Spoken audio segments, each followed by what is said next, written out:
All right, guys, let's get started. Okay, so currently we are on week 7, right? And as you know, today we're doing homework presentations during the second half of class. So you'll demo your AI agents and your BERT models, right? All right, so it'll be during the second half. During the first half of class, I'm just going to continue with the reinforcement learning topic, right, that we've been discussing. So today, I'm going to do one last Q learning example. This one, some of you had questions last week about how to visualize like the simulation, and Pygame has some nice, or Jim has some nice features for that. So I'll show you so that way you can actually, there's many more games, right? There's Atari games, there's lots of things like that. So you at least can play with Q learning and deep Q learning and train games and look at them. This will probably be our last discussion on Q learning, and those are the value-based reinforcement learning methods. And then next week, we'll probably get started with policy networks, right? And just keep going until get to the end of RLHF, which is your third homework assignment. That one you're not demoing today, right? You'll probably demo in about 2 weeks from today, I assume, depending on when the due date. What's the due date for that last RLHF homework? Do you guys remember? March 12th. Okay, so we have plenty of time just before spring breaks. Right? I'm still grading your exam, so hopefully by the end of this week, I will have all that graded. And of course, I'll grade your assignments today as you're doing your presentation, so that's easy to post. And I'm really looking forward to your assignments. Got it? Any questions before we begin? All right, so like I said, Amir, I think, had this question last week, wanted to visualize the Pi games, perfectly legit objective there. And so we're going to do that. It's actually, I've done this also for more advanced games, right? And the way that a game works, you guys know about networking, so you know that we have TCP and UDP, right? The protocols of networking. So a lot of games, right, have support UDP, the UDP protocol of networking, essentially. So imagine that you start a game, you open a port, and you can and the game can send and receive UDP packets. Does that make sense? So that's the way that you communicate your Python code with an external game. So here in Pygame, of course, we import a library. We're hosting Pygame in our environment. But let's say that you wanted to train, a car, right, in a 3D game from Microsoft or something like that, or Microsoft Flight Simulator or X-Plane 11, whatever it is, that program is also going to be running on your computer, but separately, correct? It's going to be its own entity. But a lot of those games have UDP support. So all you have to do is communicate via UDP. So you need obviously Python and PyTorch, some library for UDP support, the game which handles it. And so through that library, you can exchange the information same. Do you guys see what I'm saying? So that's outside the scope of this class, of course, but just it's something that you can do. So I wanted to show you guys some work that I've done in that just real quick.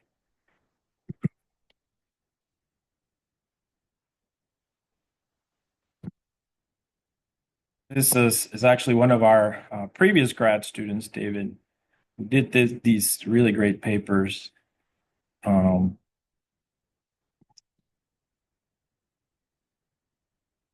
guys can see that, and then open that PDF.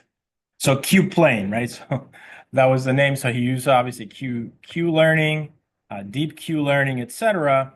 And what we're doing, exactly what we're doing of training a Q learning model, right? To learn how to play a game. But the hard part of this was that state vector, right? So if you remember, we've looked at a state vector that is just a grid, very simple little grid. Today's game is called Taxi Cab. It's a little bit more complex, right? And understanding the states of taxi cab is a little bit more complex. This was even more challenging, and we had to really spend a lot of time thinking about it, but it's essentially the same thing. You have your Python code and you're interacting with the game. So you can see here, this is the plane essentially in a flight simulator. And we weren't doing everything for the game, for the plane. We were just stabilizing it in flight. So essentially, it was just about learning how to stabilize it in flight. But I wanted to show you that, you can apply these techniques to all kinds of games, not just board games. You can see this is essentially what I was saying to you. The goal with reinforcement learning is to improve the rewards over time. And you will see that as we start looking at the loss functions in the following example. All right, so let me go back. So you can see this one, attitude control. It's David's work.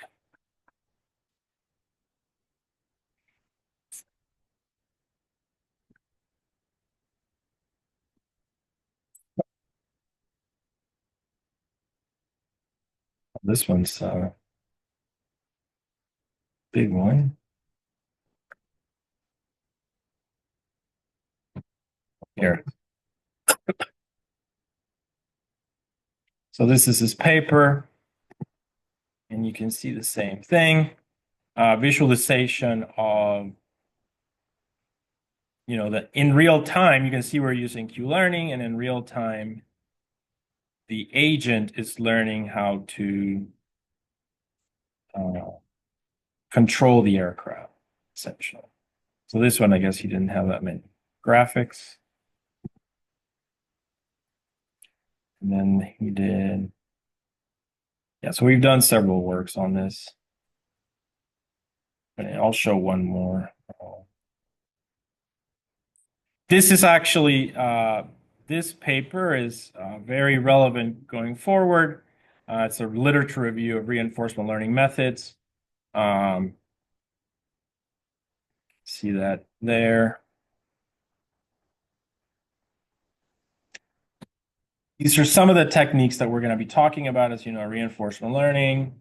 We've already talked about Q-learning, which is this one, and deep Q-learning.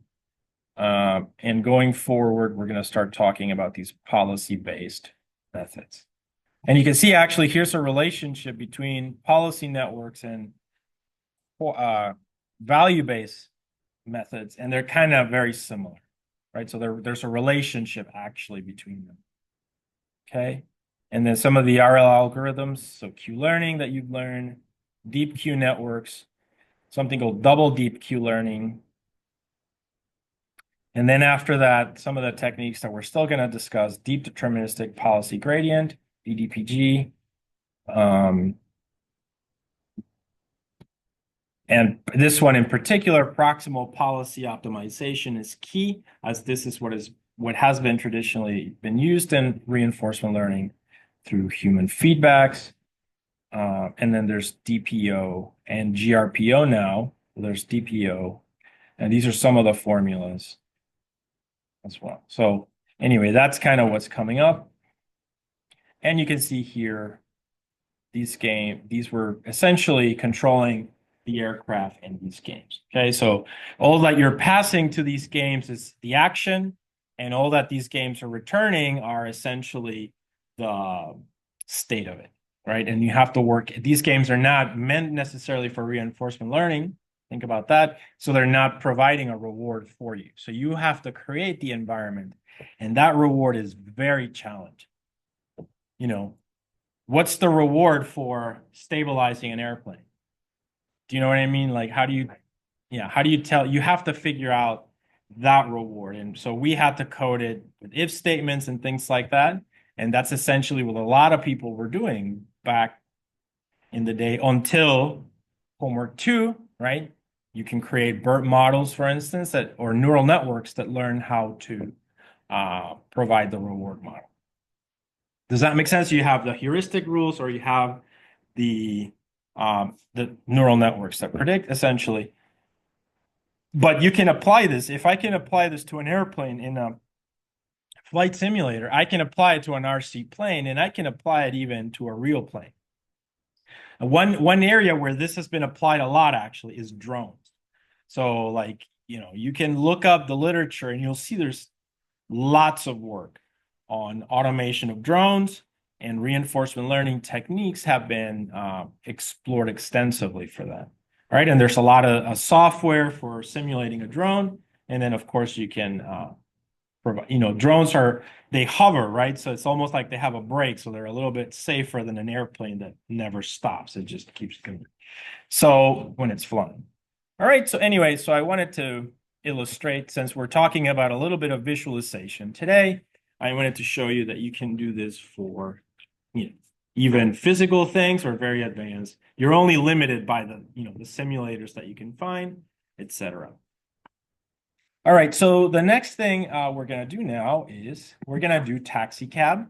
Okay, for this to work, I've never been able to get this to run on a Jupyter notebook. Instead, what I do is I run it just like Python, and I run the script, and then in the terminal, I'm able to render the animation. Okay, so that's what we're going to do today. We're going to go over the code and build this kind of from scratch to give you some ideas, and then show you how this would be trained with Q-learning. So it's kind of very similar to the example that we did with the frozen lake.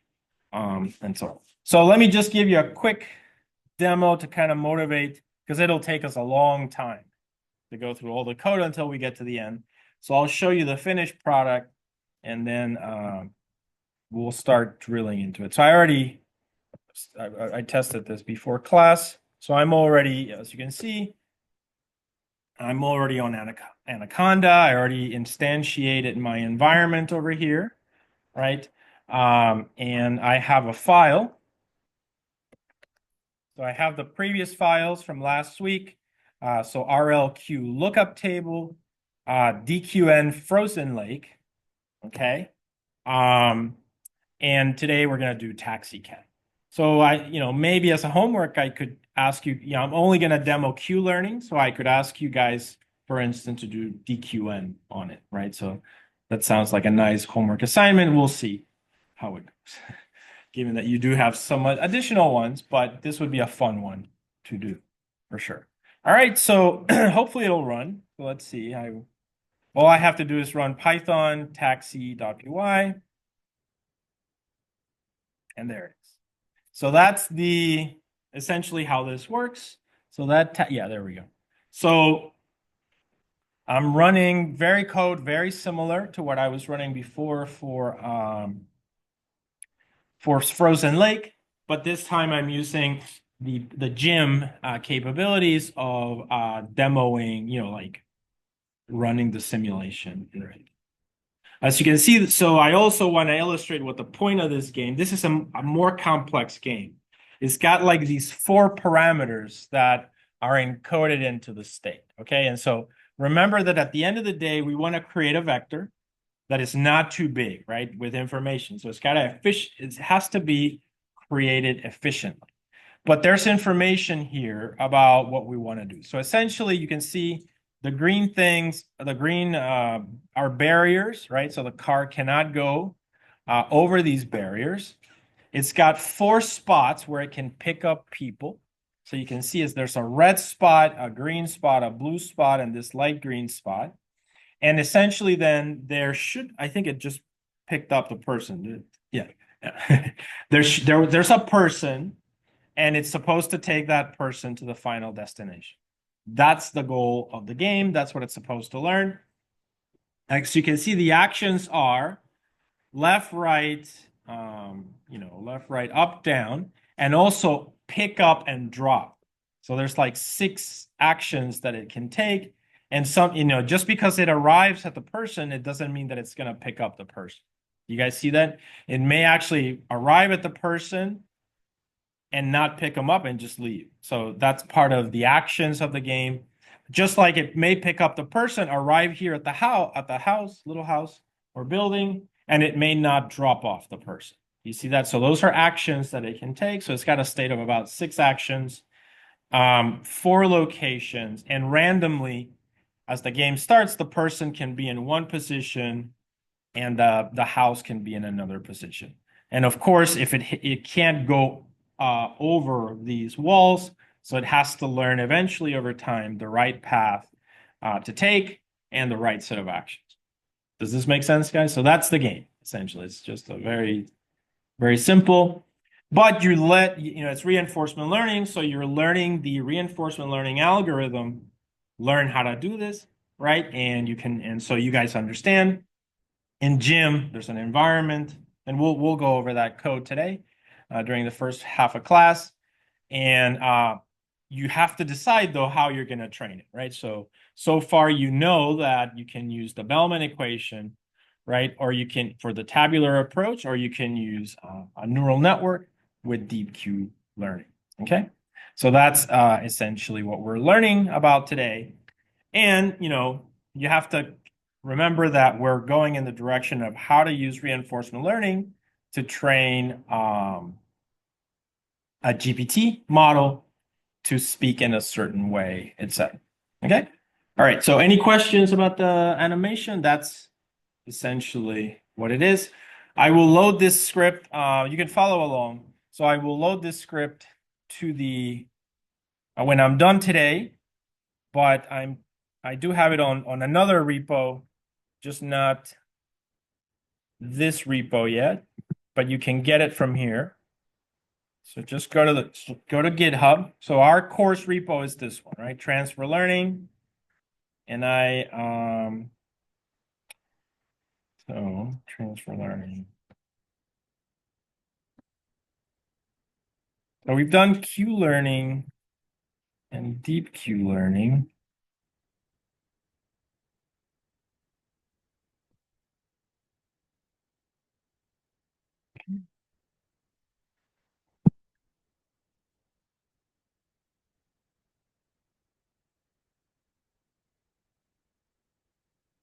Just trying to figure out where I've been loading. Do you guys remember? Did I upload the Q learning and DQN examples from the previous weeks?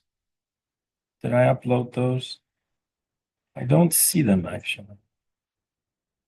So I know I uploaded them to this one here. So I put them here. There. So these two, but I guess I can upload all three to transfer learning also. So it kind of makes sense to put them here. So under RLHF, I'll create a folder.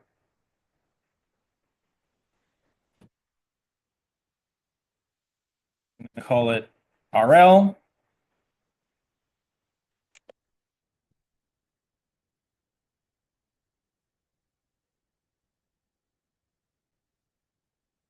RL algorithms.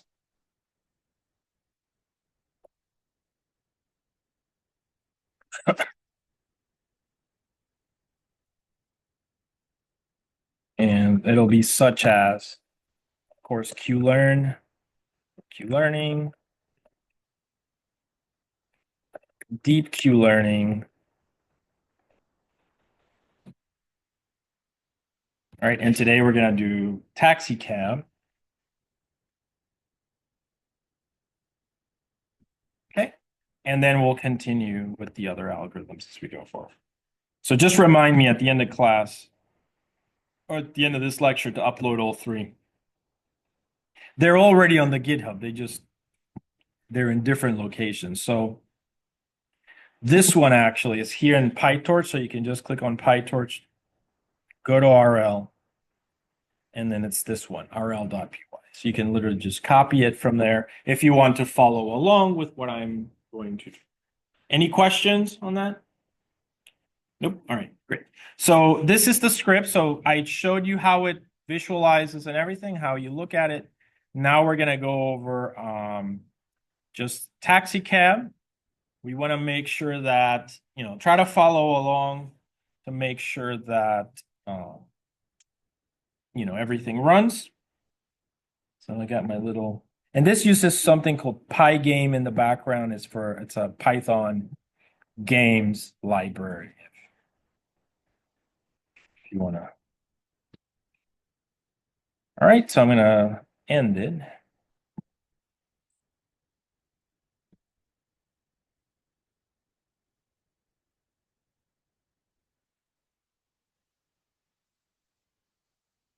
So you can see it also prints out the data, but that kind of it out.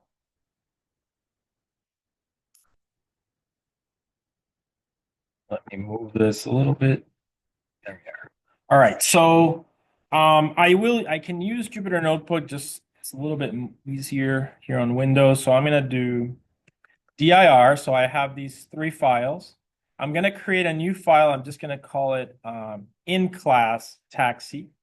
Okay, so I already instantiated the environment Pi37. Okay, so I'm going to just start Jupyter Notebook.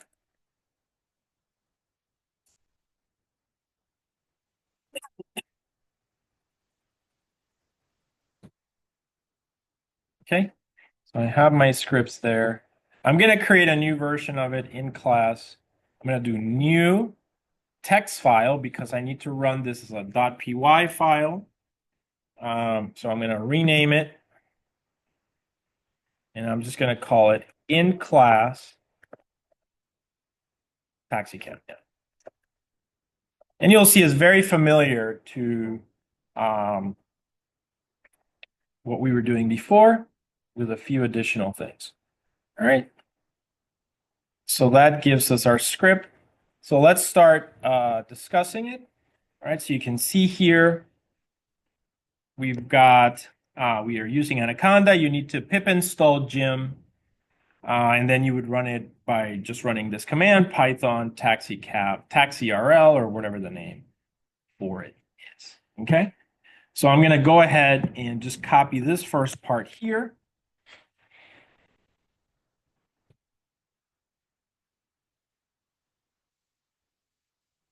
And I'm just going to copy it there.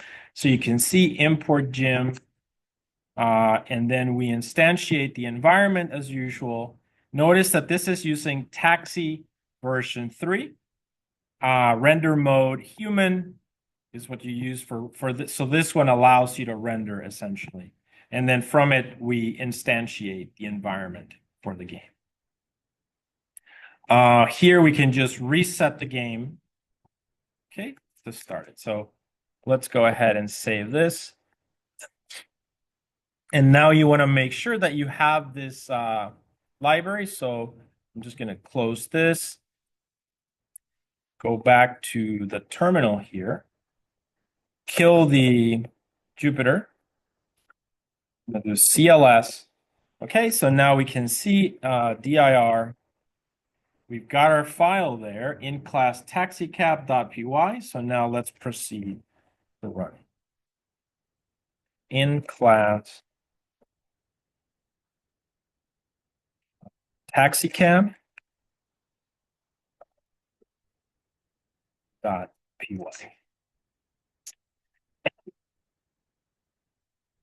And as you can see, it just did that, right? But it tells us that the game is available, and it just shows it in the background, right? So I can do it again. There you go. It kind of just exit out instead of, it kind of just gave us like the background of it. It's like a picture of it, but we need to run it in a loop, right? So that we keep it there and then we render to that background. Make sense? Any questions so far? All right, so that gets us to some of the basic functionality of this. So now let's go ahead and continue. So I'm going to start the Jupyter again.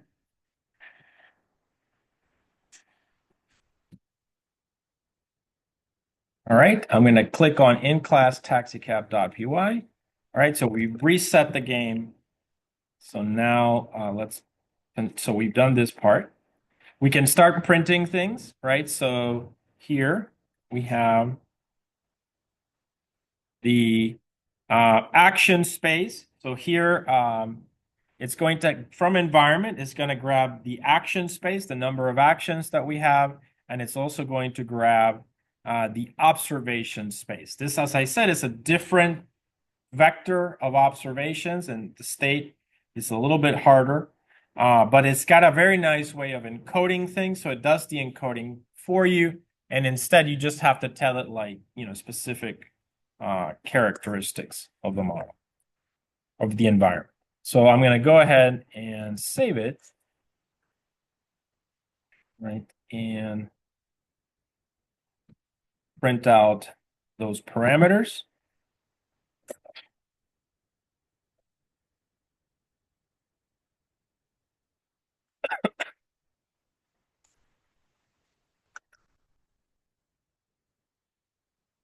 Okay, we can see that the action space is discrete. It's got 6 actions, right? Which, like I said, left, right, up, down, drop off, pick up, right? Because it's a taxi. And then it's got a state space that it has a size of 500. So you can see it's a very large space of all the different combinations. So there you have it.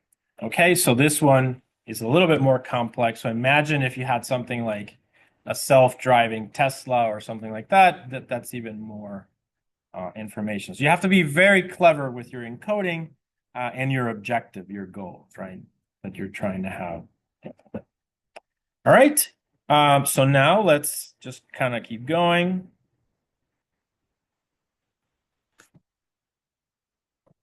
Oh yeah, actually this, if you guys see, it brought up a command that I had to do. So I had to do pip install gym toy text, right? And that was the command that brought in everything that I needed related to gym. So in case you're having errors, etc., run this command on your environment.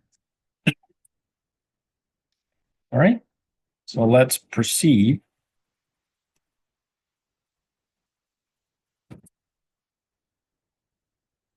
Let's just do Jupyter Notebook here.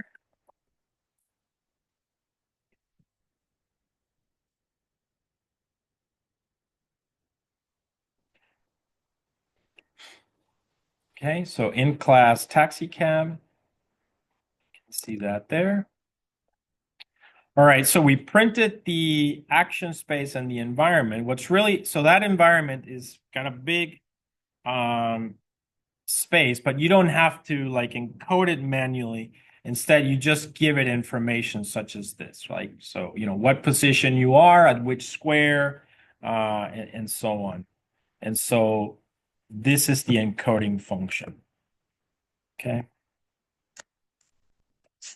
So essentially you have to provide this information as feedback of the state, and it's going to encode it into some kind of a vector.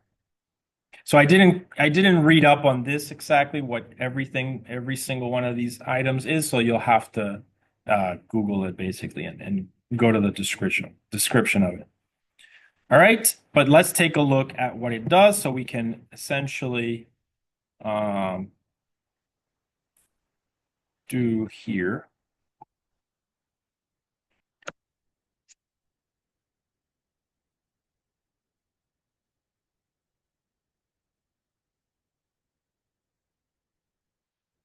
That's the environment. So imagine, like the position, which square you're at, where you are in the grid, etc. That you encode it into the state vector, and then you assign it to, might be a good idea to print the shape if we can. So I'm going to do state.shape, see if that's something that works. And then we assign it to the environment. Okay, and then just render again. Let's go ahead, try that.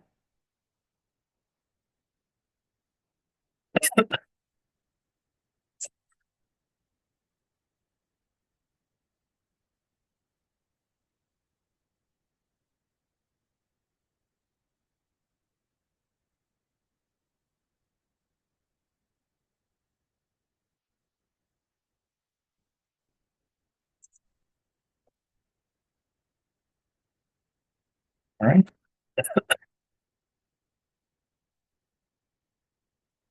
And we run it. Okay, it didn't like it's got no attribute shape. All right, but it should be a size 500. So, or 500 states. So in this case, it tells us that that state was translates into 328. Okay, so that's state 328, given the encoding. All right, so let's go back.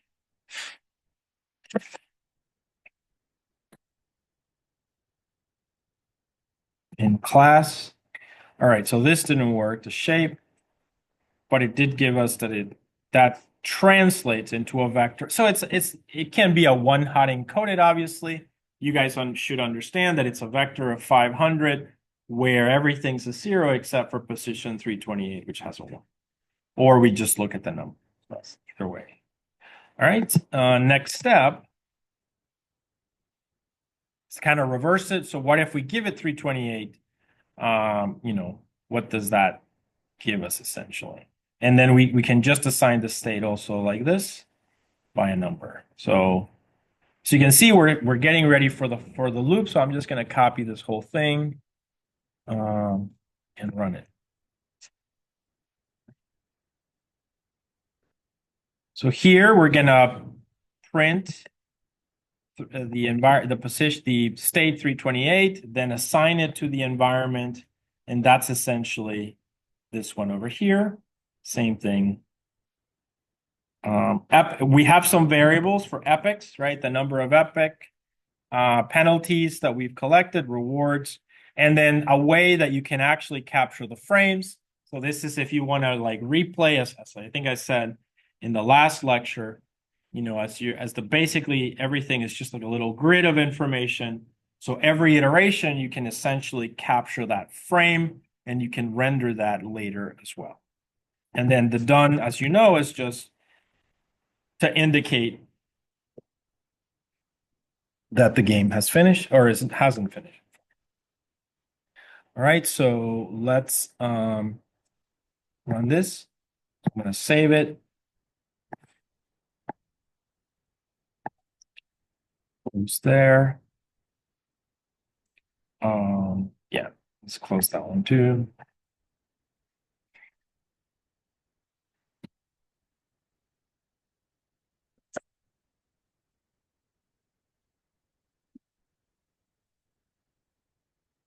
Okay.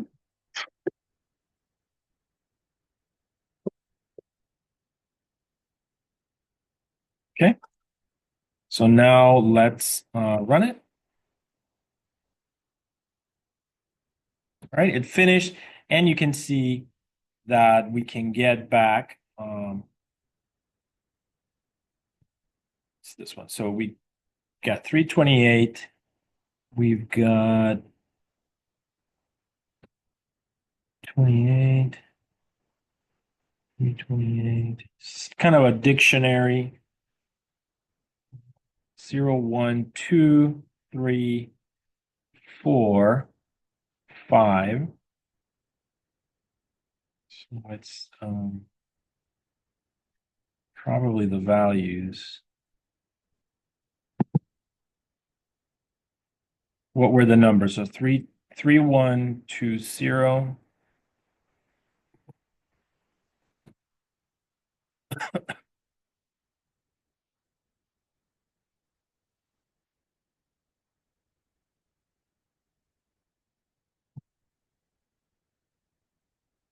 Printed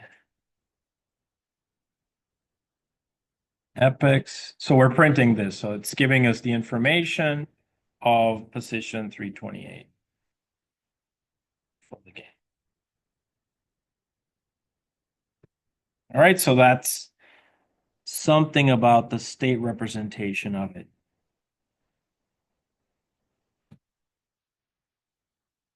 Okay, so yeah, so it's the state essentially. We'd have to dig in a little bit deeper. Not sure what everything means exactly, and I'm not seeing a pattern here, but it's essentially the information, I think, on the states. All right, so let's keep going forward. So now I'm going to copy this for loop here with these print statements, and we're going to discuss it. So let's start the Jupyter again.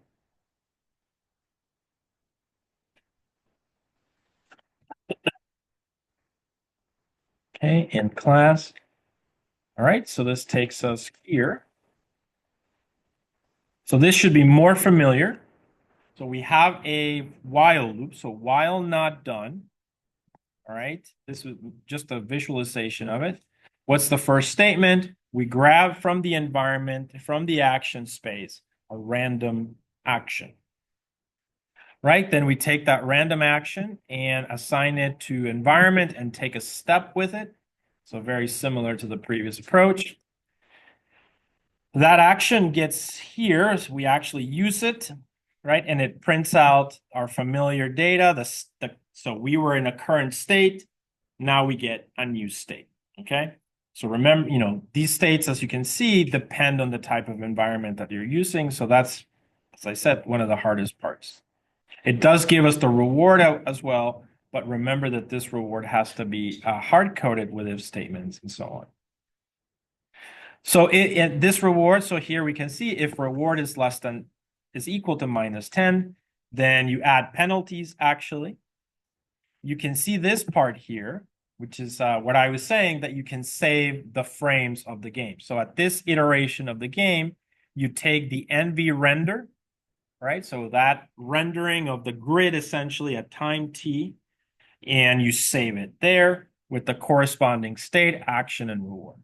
And this is how you can essentially create your own little movie of the entire RL process. Does this make sense? So this is just a list. If you notice, frames is just a regular list, and you append to it these dictionaries, essentially. This is a dictionary. All right, and you're going to have it so that way you can collect how the rendering was happening as the model was trained. And you can later on view it or run it in sequence if you would like. And then here we keep track of the number of epochs that happen. And this is just a simple example, all right, of the process. You can see it's very familiar to what we have done before. Once you get done, then it exits, and then it'll just print out time steps taken and penalties occurred. So notice here that no learning is happening, right? This is just showing the essential mechanism of reinforcement learning, or of the loop of looping through the game action. So let's go ahead and save this. And now I'm going to run it.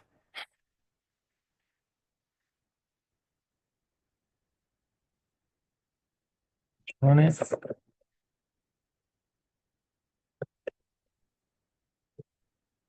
Okay. I'm going to go ahead and run Python in-class taxicam. Okay. You can see it's actually running it both. You can see the values that it's returning.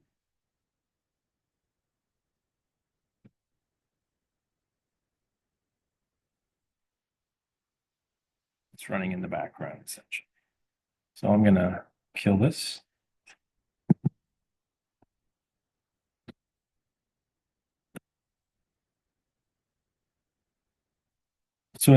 So now let's take a look at this part here. We have, okay, so the values that it's returning. Doing something here. It has an action mask, a probability. Does 1, 2, 3, 4, 5. All right, so let's take a look here. In this loop, here's the print statement, the action that you take. So that must be something that it does inside, because I don't see any print statements to give that information. We just see that it takes the action it's printing the action in the loop. Oh, no, I'm sorry. I see it now. See this environment step action is this one over here. So what's happening essentially is that we're printing out what? These values. Do you guys see that? So we're printing the state, the reward, the done, the info, and whatever this one is, some kind of a mask. So now I see. So if we look, every one of those print statements, it's the state, right? So you can see how it goes from one state to another. Then what are these? The penalty or the reward? Let's take a look at that. Yeah, the next one is the reward. If we look closely at it, what do you notice about these rewards? What observation do you see?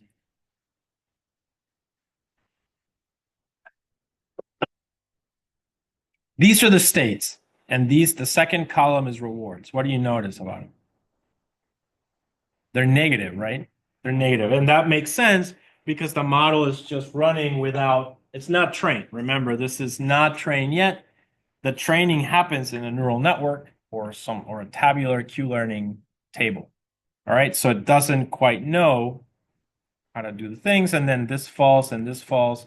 And this last one is some kind of a probability thing that it provides. Okay? So that's what that is. So essentially the states and the rewards. All right. So we can look over here.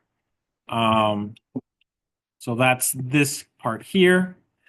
We get the data and we're just collecting it. Okay. And then at the end, we're going to print out, I think I added these, or maybe not, but let's add them. All right. So now Jupyter Notebook.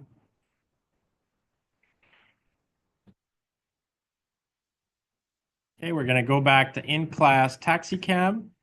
So as you can see, the thing why it didn't print these out here is because I killed this while it was in the loop, essentially, right? Do you guys see that? So that's the issue. But once it finishes, then it should print out these results. Any questions? So this is no training, but it's showing essentially the model, okay? All right, so let's proceed now. So what we wanted, our objective is to, use Q-learning to learn these actions. This is something that I may not be able to train today in class, but you guys can run it over the weekend or something and hopefully get some good results. All right, so let's proceed. So we've done this part here. We have that loop. I think I've added these print statements. So now let me add this until there. Okay. So let's add that in. So I have my Jupyter here.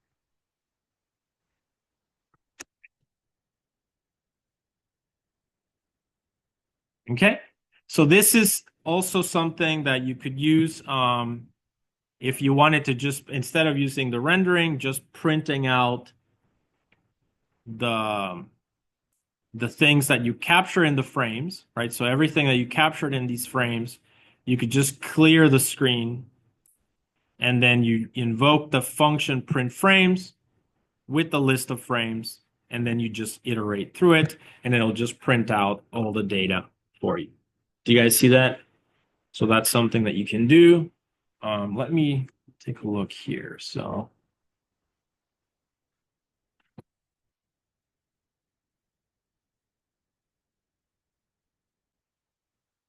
I'm going to do render mode human. So I'm going to do this and that, and then do dot environment. Okay. Reset action space, environment encode. Okay. While not done, this can take a very long time, but let's see. And then we would clear the environment and just print out the results. Let's see if that works. So I'm going to save it. going to close it here. Close this one.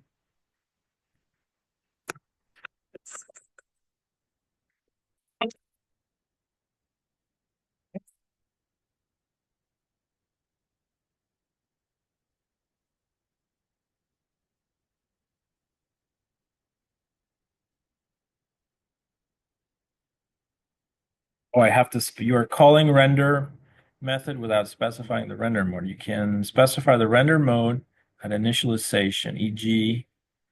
render mode RGB array. Okay.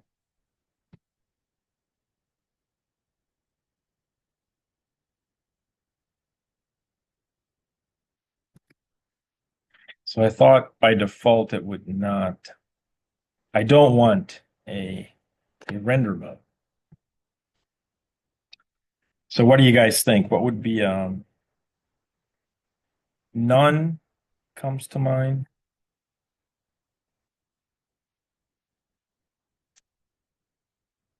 Render mode none. I really don't want it to render. So let's try that.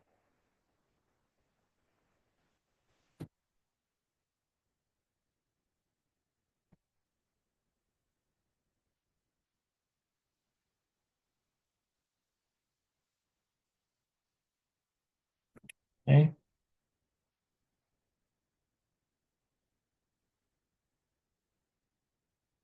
All right, so okay, so at least it gave me the options. So the environment is being initialized with mode none. That is not in the possible render mode. So I have human ANSI RGB array. So it seems like it's gonna ANSI is text, I think. Let's take a look at that. It was initialized, yeah, human. So let's try ANSI, I guess.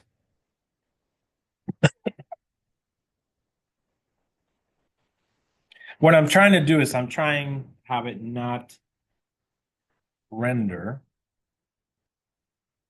But if this doesn't work out, I'll try a different approach. All right, so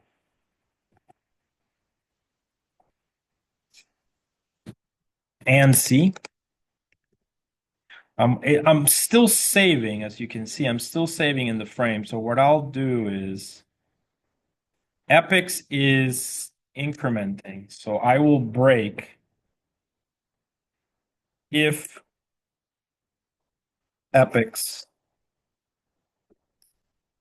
equal 1000. What do? We break, correct? So that way we can break out of this rendering and we can invoke this function down here and see if we can just manually render things over here. Yeah, sorry. Yeah. Okay. So I'm going to go ahead and save. So let's try that. I think that'll work. Click save. Close, close.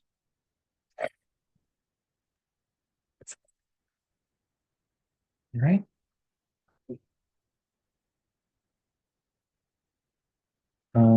Python. All right. So you see, there we go. Did it.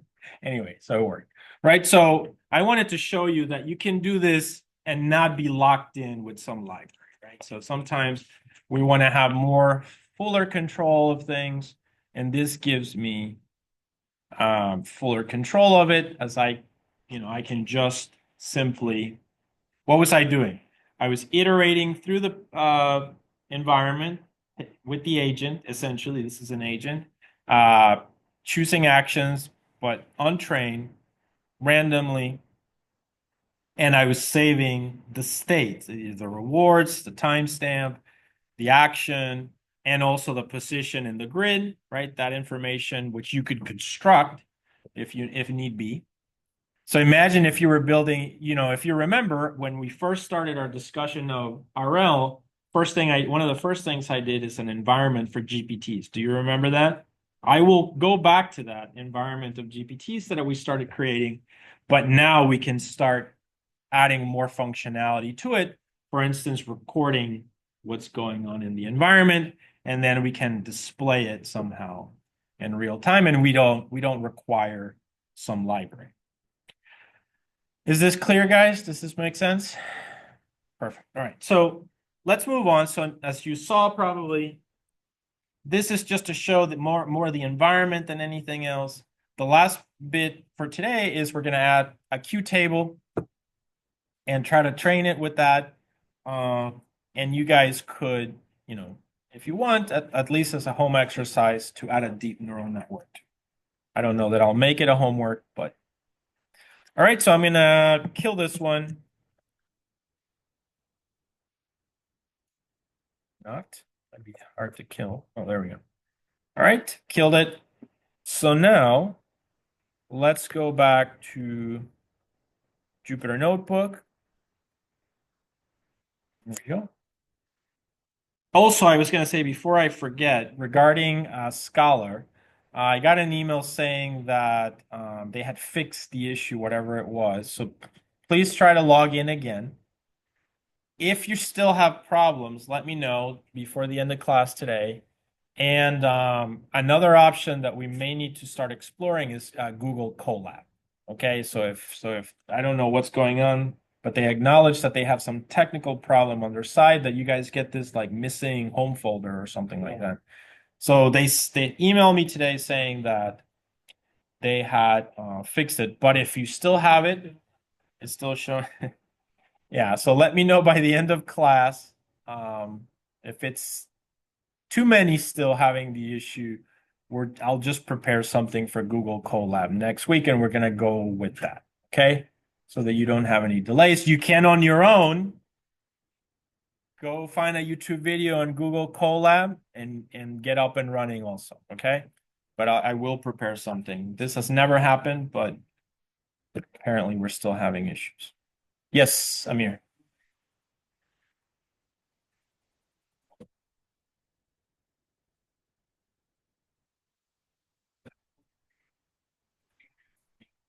Yeah, no, I know it's not a perfect solution either, but I'm still gonna try Scholar. I get it, but you're still having the problem, right?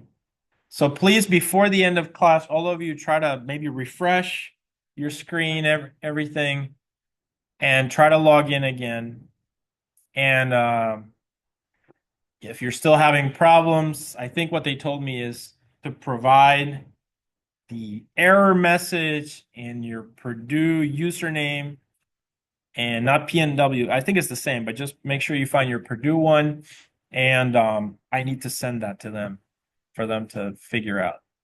Okay, but otherwise, if you're falling behind in your homework assignment, just start looking for Colab, and I'll try to have something by next week. Make sense? It's just like an aside. Sorry about that. All right, so let's try to finish up this script. So I'm starting it here. So we've got all of this going, right? A lot of the environment functionality. As I said, I skipped the state because I didn't want to spend too much time on that, but you can just find it online and read up. And I'm pretty sure it has to do with the positions and all that. All right, so the next step is going to be what we did essentially for Frozen Lake. I'm going to create a Q table. And as you can see, with the Q table, we're going to train our model. All right, so let's copy this one. So I just, I'm going to grab this code and I'm just going to describe it all. It probably ends, yeah, well, let's do it until here. We'll evaluate it in a second. So now let's go to the Jupyter Notebook. All right, so here we are. So as you guys can read now, before we ran the little animation environment, but everything was random. Now we actually want to train a Q agent, Q taxi, or whatever you want to call it, right? So we're going to use the very first mechanism, that just a plain vanilla Q table, a tabular approach. So we add the Q table, we import NumPy, We initialize our table to NP zeros just like before. Notice it's going to be similar, right? So, and the observation space by the number of actions. So based on this, what is the size of the table? What's the size of this table? 500 by 6, right? So whenever you're doing a reinforcement learning problem, that's what you, that's how you know, right? So you know number of states by number of actions. And so it's 500 by 6. All right, so this gives you at least a way of getting started. Like, you know, when we worked on that plane project, that's the same thing we did. We had, I think, 6 actions. Well, we had more than 6 actions because we had surfaces like this, that, and then power, I think it was, something like that. And that was the actions that we can take. And then there's the observation. And those are discrete actions, by the way. And then there's the observation space, which is where you are, essentially. And that's hard, actually. You have to really think about how to encode something efficiently. Yeah, go ahead. Pardon? Yeah, exactly. So for the airplane, it was the pitch, the roll, and the yaw. Although the yaw we didn't do because we could ignore that and the plane would still fly. So we wanted to simplify the problem as much as possible. Yeah. So, but it took quite a figuring out. That part is difficult. And that's the point that I'm trying to show you guys, that the states and the rewards are hard.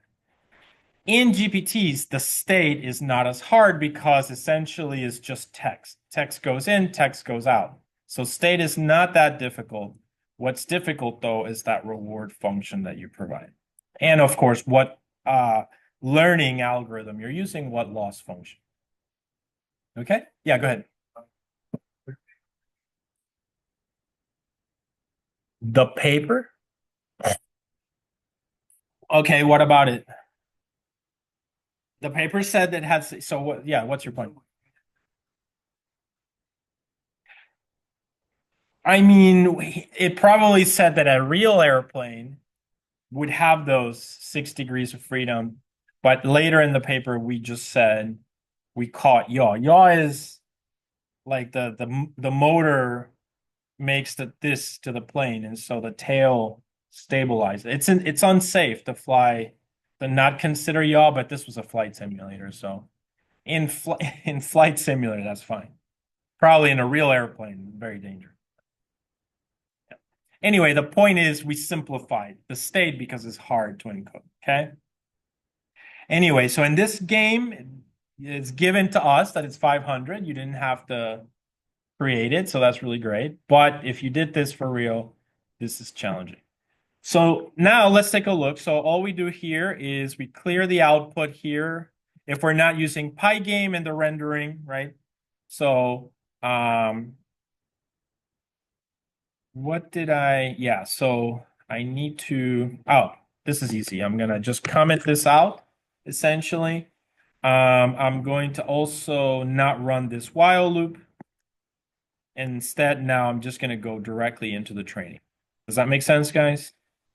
So yeah, so this gives us the libraries. I may need print frames if I want to store the data, so let's leave that one.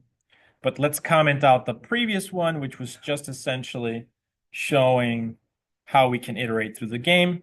And instead, we're going to focus on this section here where we actually do the training. So I'm going to have some variables, alpha, gamma, epsilon, for the Bellman equation. So you guys should remember that was your first reinforcement learning equation that we learned in the first discussion. They're essentially like learning rates or weights of how important it is, how important the update will be to our model. So these are kind of just the parameters that work for this game. We collect, as usual, the all epochs, the penalties, and then this is going to be the two loops, right? The first loop is, so you can see it's a large one, so that's the number of games, right, that we play. So that's a lot of games, actually. I'm going to cut that down a little bit. Okay, but yeah, let's say 1,000 games, right? Just like before. reset the game, initialize the variables manually, and set the game to false, right? Then we start the first game, and we're just going to have a few iterations in it. So it's essentially a game. We let the little taxi move around, go here, there, see if it learns, okay? Obviously, these parameters you have to play with. Okay, so now the code here should be very familiar. If you remember, you guys should know exactly what this is, right? So these are exam type questions right here, right? So what's happening in this if statement? Essentially, it picks actions randomly first, and then after a while, after it's trained, for like more than half of the iterations, it probably starts to select values from the Q table because now the values of the Q table are meaningful and not just zero, right? We already covered this. As you can see here, once you've selected the action, you plug it into the environment space and it returns a new state, the reward. That's essentially the same as before. Notice over here, we just start collecting the values for the Bellman equation. So this is all things that we have discussed before when we did our Bellman equation discussion. And you can see here, this is in fact the Bellman equation. Remember that it was kind of like the reward before, right? And then the reward after taking that action and being in that new state. So it's essentially reward values that are being, a reward and you're adding to it, right? And so that was the objective of it. Everything here is going to be in terms of rewards, maximizing the rewards that we are getting. Once you calculate the new value for the Bellman equation, the Q table gets updated, as you can see here, right?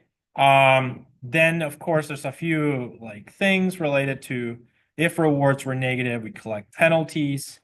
The new state becomes the current state.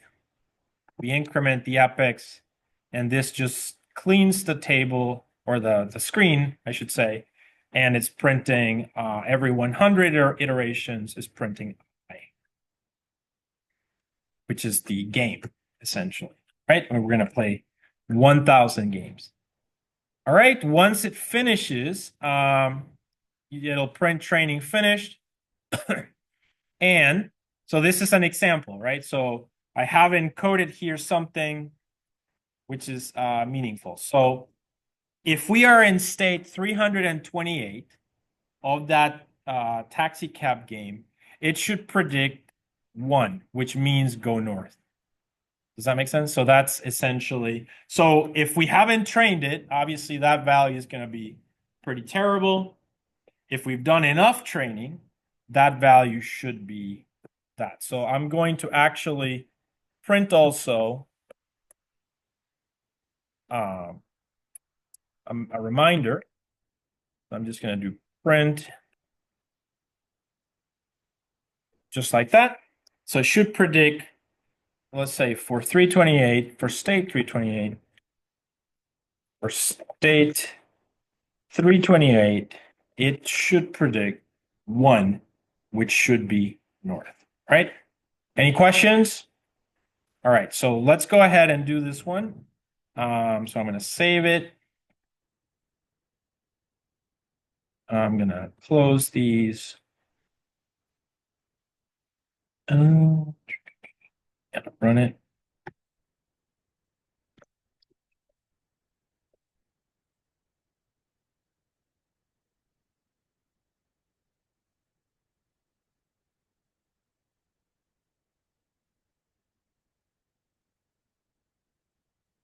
Oh, sure. What's the error?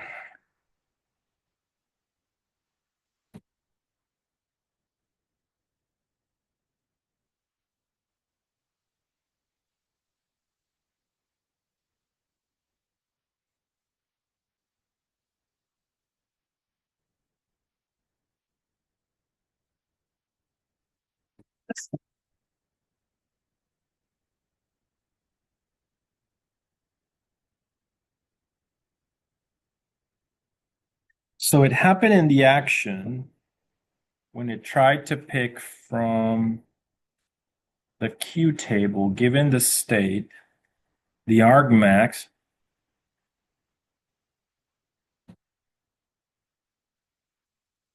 any integer, slices, ellipses, an integer or Boolean arrays for valid indices. Huh. All right, so let's take a look at what it returned.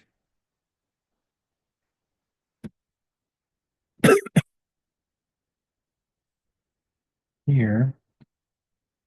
So we are here, right? Where are we? We are here. This is the error here. All right, we need to print what NP argmax is returning. So I'm going to print this one and this one.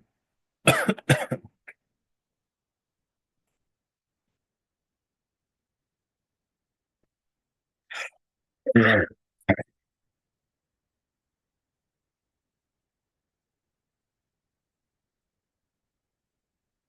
Feeling it's returning more than one value.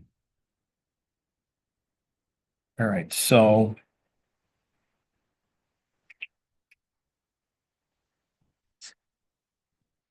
what were the modes? They were human. Do you guys remember human? ANSI. And there was something else. RGB, I think it was. You guys can play with that. All right, so it's here. So let's print table state.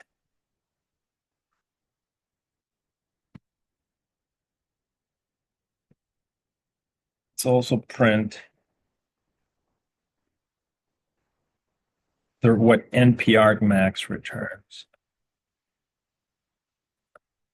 Action is expecting like an integer, more likely. All right, so we should be able to solve this now. Okay, I'm going to go back to the terminal. Oops.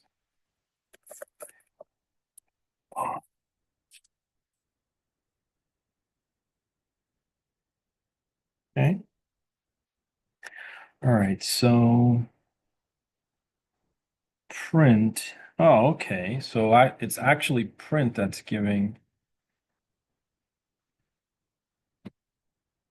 You know what I think it might be is that initial state is the same error we had before with the tuple.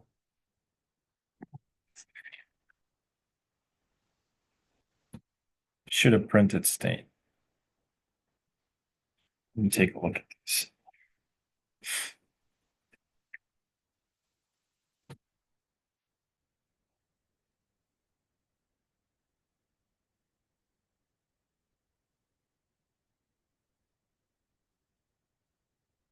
Where are we? We are here.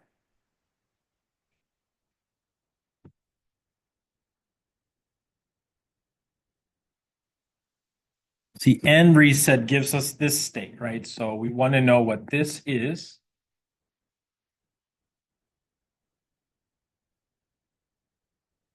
Here one,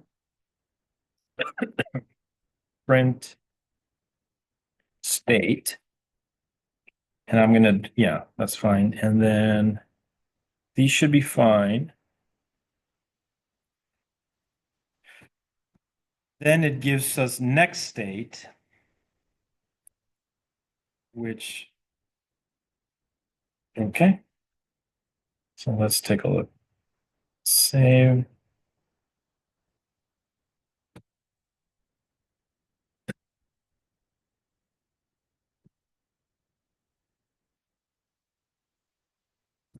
All right.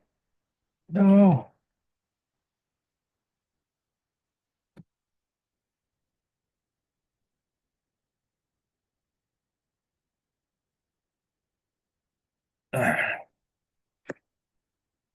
Okay, let's try it again. Python in class.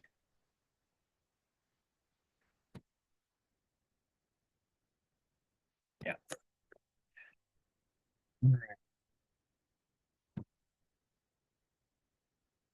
Here one, okay, so it's giving us this, right? Do you guys agree? Um,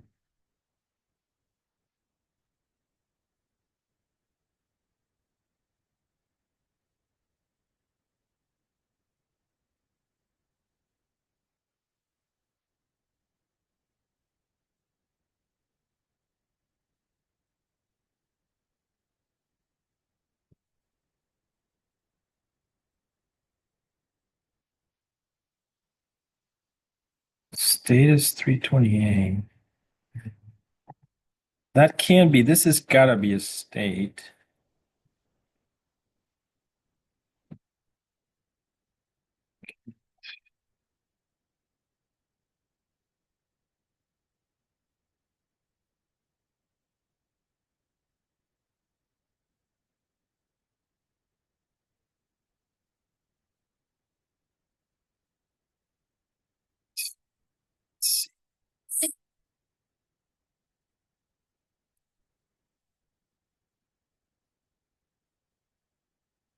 Hey, yeah. Okay, okay. I think I get it. So we are running this loop. Where's here one?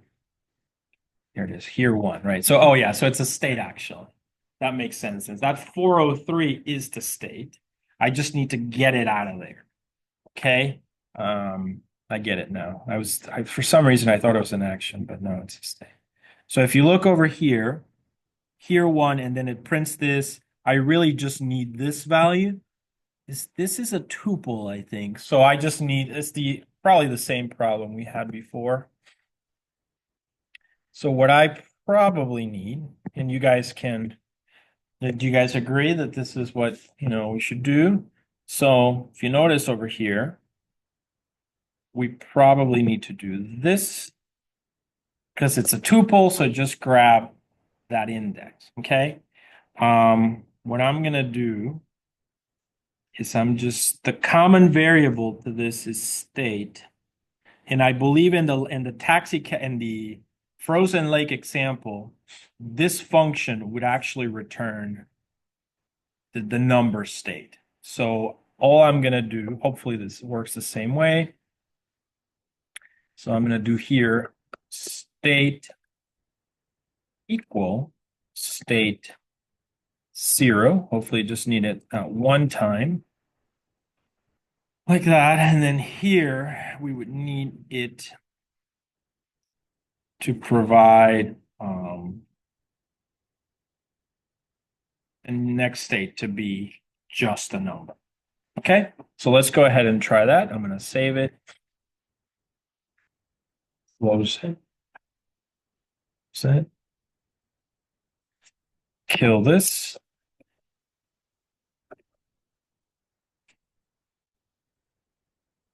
Hit enter.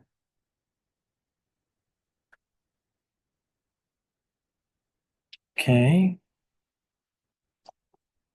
What? Yeah, so it returns 427 now. We got through further. This just says too many values to unpack expected 4. Too many. Okay, so that's an easy solution. We just need to add one more at the end here.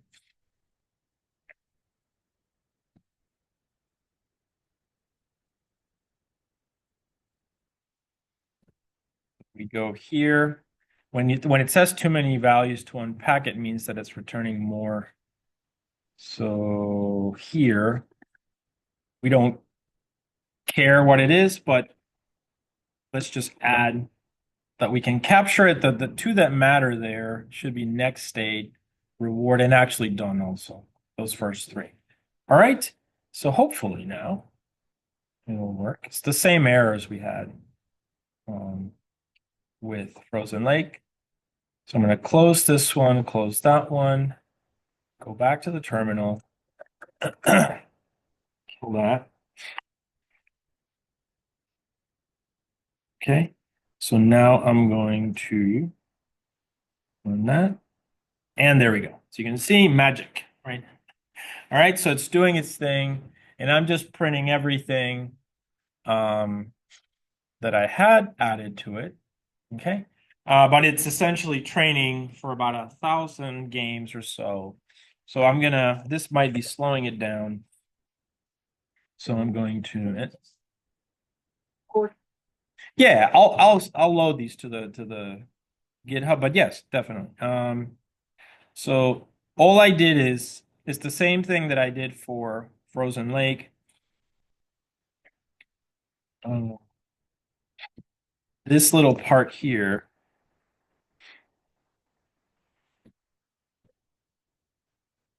this variable here, state, is like several values. You really just need the first one. So what you need is to add. I added that. So state in square brackets is 0 to grab the first element. I removed the print statements because I don't need those anymore. That. And yeah, that should allow it to train, essentially. Okay. And remember, we want it to predict predict 1 or going north for state 328. Got it?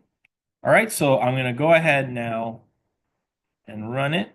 I'm going to save it. Set up. And we're going to train.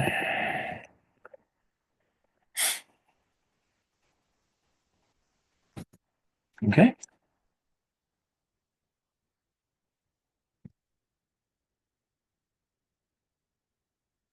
And there we go. So as you can see, it finished. There we go. Well, it says for state 3, it should predict 1. What it predicted was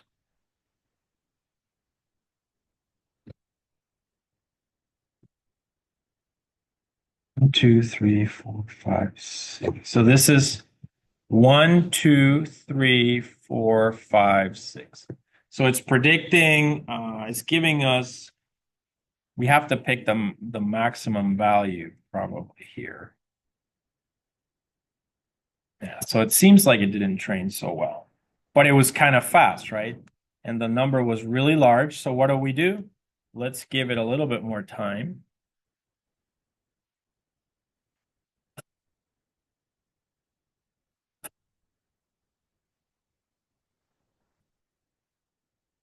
Click on this. So the Q table, yeah, Q table at 328, it just provides the whole row, essentially. So, well, how many, so it might do 100, let's add 2 more zeros. So this is 100,001. So, because the other one ran fast. Let's see if it learns.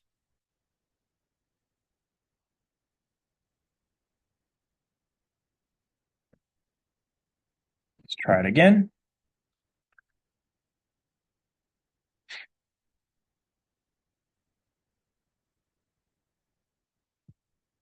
So there we go.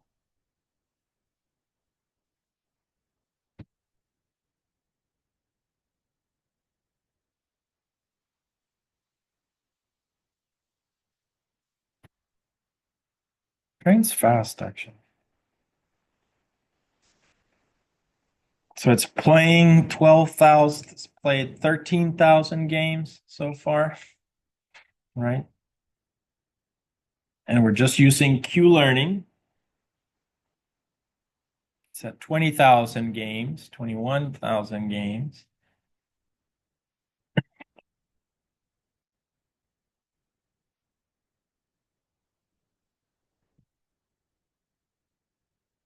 I mean, initially when they were trying to train GPTs, this is how, it's the first ideas, right, to do something like that. But just think of how big those models are. So 36,000 games played.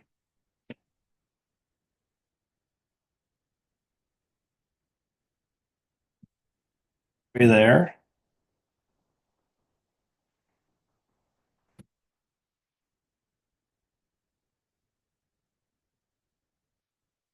All right, while it's doing that, we can look at the rest of the code. We're halfway there. So looking at this part here, right, the training of the Q table, and we want to predict north. And then after that, you evaluate the agent. Now that we have learned the Q table after 100,000 tries, we just play the game using the Q table. Do you guys see that? So in this evaluate,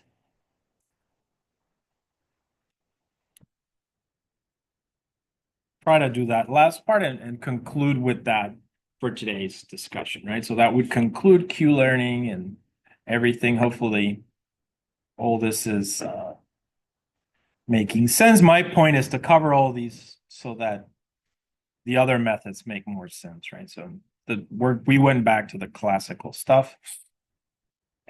Then let's take a look here. And where are we? It's not okay. So 87,000 games.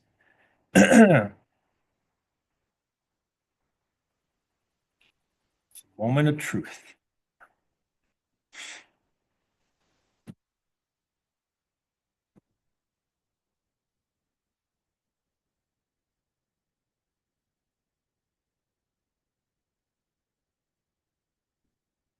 Okay, not much difference, but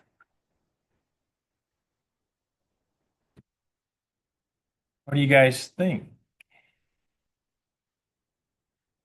What is the highest value? You have to pick the highest value, right? With the highest reward. The rewards here seem to be negative, but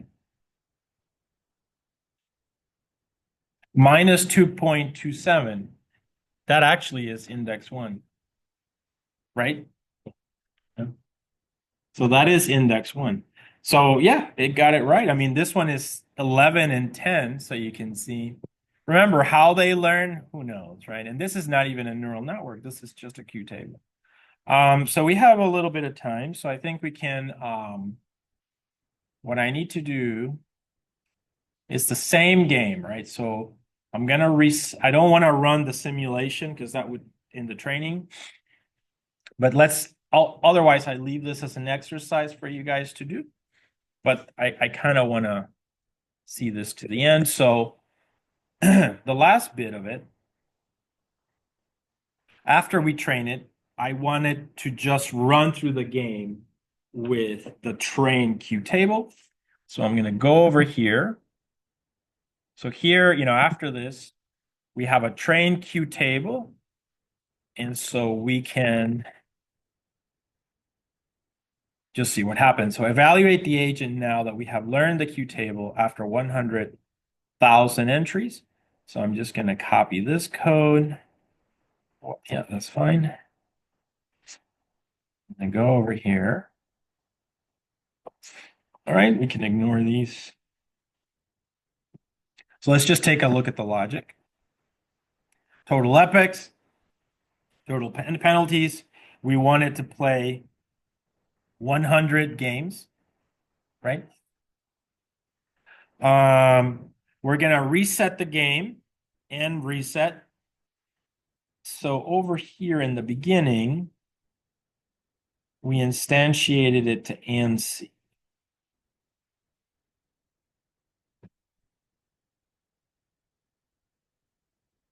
Under, because this is not going to reset the Q table, correct?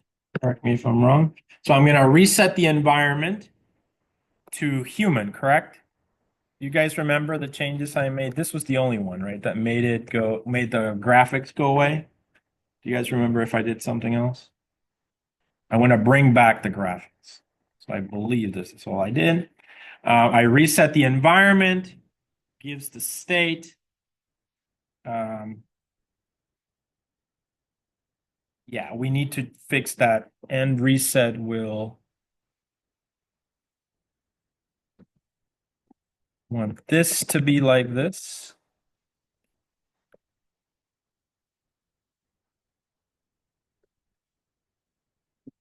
Right? And then once I have the state, initialize these variables. I'm going to play while not done until I'm done. select the value of qtable as an action, run it in the environment, and that's it. Do you guys understand? Yeah. So remember that the state that the system gets is going to depend on the action, and now the action is coming from the qtable. They're decoupled, right? The environment and the model are decoupled. Essentially, the qtable is the agent. So if I'm thinking about this correctly, hopefully this will work. Unless you guys see any issues, that gives us, yep. Let's go back to the here. Give it a minute.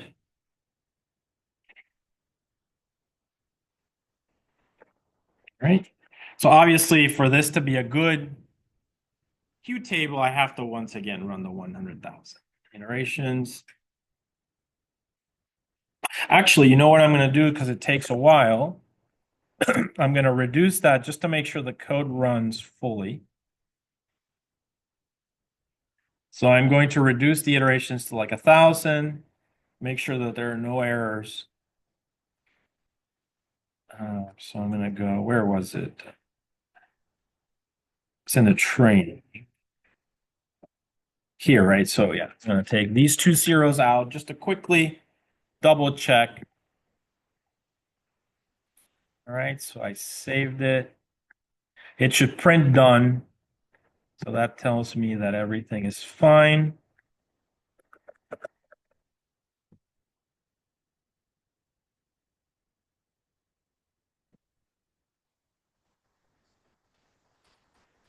Python in class taxing. Okay. All right, let's see. All right, so about 1,000. Okay. And oh, value, too many values to unpack. Okay. Glad I did that. I can fix that. Same little error. They just, I guess they changed the library. So that's the same error. We go here and that. Remember, it returns 5. We were only capturing 4. Okay, so save it again.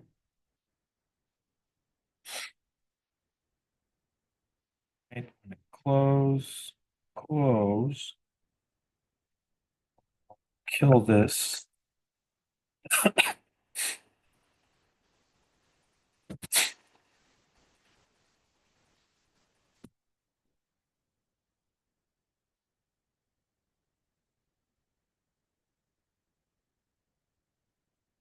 Right, there we are. Okay, so it's gonna train for 1,000.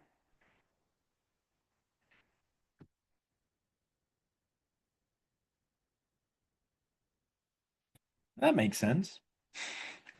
Why is the taxi not moving? Hmm? It hasn't moved at all, but I'm, I'm guessing the Q table didn't have enough time to train and get updated, right? So that would be the assumption. So, but it is running. It's essentially running. So now I'm not seeing any errors. So let's now train it and we'll conclude with that. Oh, we're going to conclude with this one today. So all we have to do is the last part of it. We want to increase the number of iterations. Now, keep in mind, the Q table is the least powerful reinforcement learning technique. It's essentially before neural networks and everything.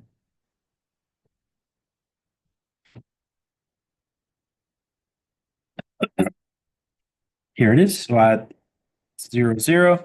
So now we're training it for 100,000 iterations, and let's see what happens.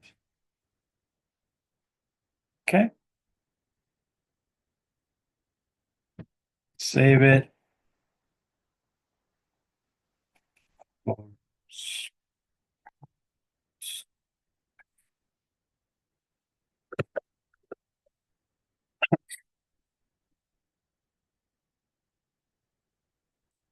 All right, and now, all right, here we are. So this, we have to wait a little bit, but yeah. Okay, guys, so that's we'll conclude with this today. So during the second half of today, you guys will do your presentations, AI agents. We'll start with that. And if time permits, then we'll start with some of the BERT models, although we may not get to all. Okay, any questions for me? Yeah, so we'll take a 10-minute break, obviously, and then we begin.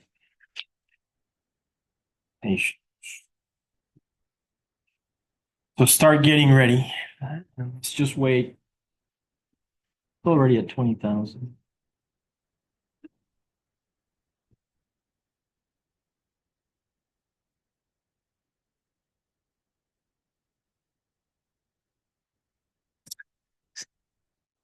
Yeah, okay. Yeah. Remind me to ask about them after we take a break. Yeah. Sorry, I don't know. Send me that error via email.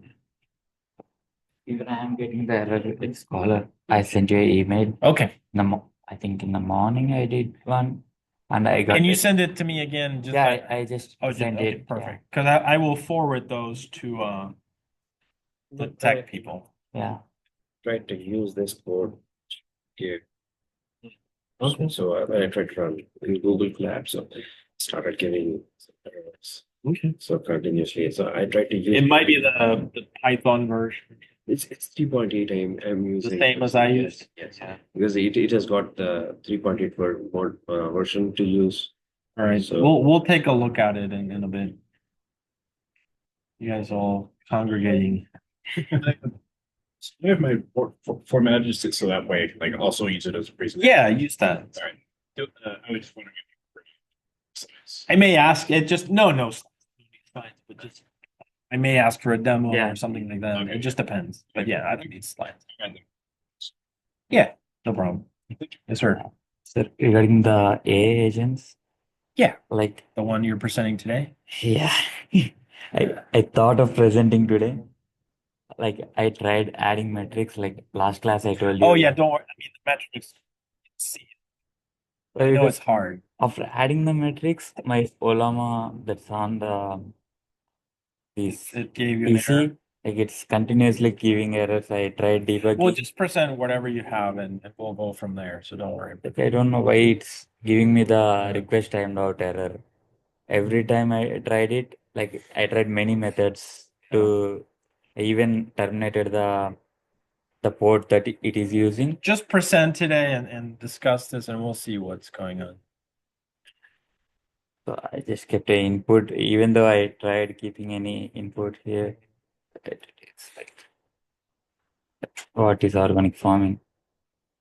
Okay. Like it's started debugging, and then after 1 minute, I gave it like 30 seconds timeout for the Olama and 30 seconds for the internet user. It's not using the Olama properly.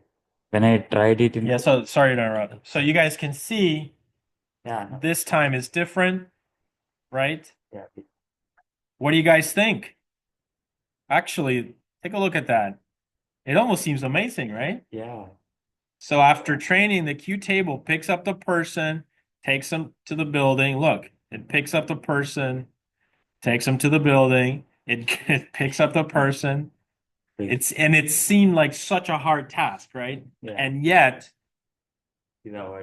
we were able to get it to work. So that's the magic of machine learning. And this is not even a neural network, right? Just a Q table. So it's pretty impressive. Astonishing, actually. So yeah, what's So you can see like after running, it says it's loaded for 30 seconds and it's still yeah, you're saying there's a timeout. So maybe the way that you coded your I coded it. made metric calculation, it may just be too slow or something, or you're overwhelming your llama. I don't know, but just present and then we'll discuss. So that's the point of today. It's just present what you have that works, and then what issues you had, and we can discuss from there. Okay. Okay. All right. So anyway, so pretty cool, right? Gotta admit, that's pretty cool. All right, so it does work. Astonishing, actually. All right. So yeah, so that concludes today's lecture. We did Q learning with Frozen Lake. We did deep Q learning with Frozen Lake, and now we've done Q learning with Taxicab, and you guys see that it works really well. You got some visualization. I'm not gonna do deep Q learning with Taxicab. I leave that to you. You should be able, as an exercise, to do that on your own, and then we're going to move away from the Q value techniques to the policy techniques that are more relevant to GPT models. Okay. All right. So I will stop the lecture here, and we can take a 10-minute break from 7:10 to 7:20, and then we'll do our presentations. So I'll end here.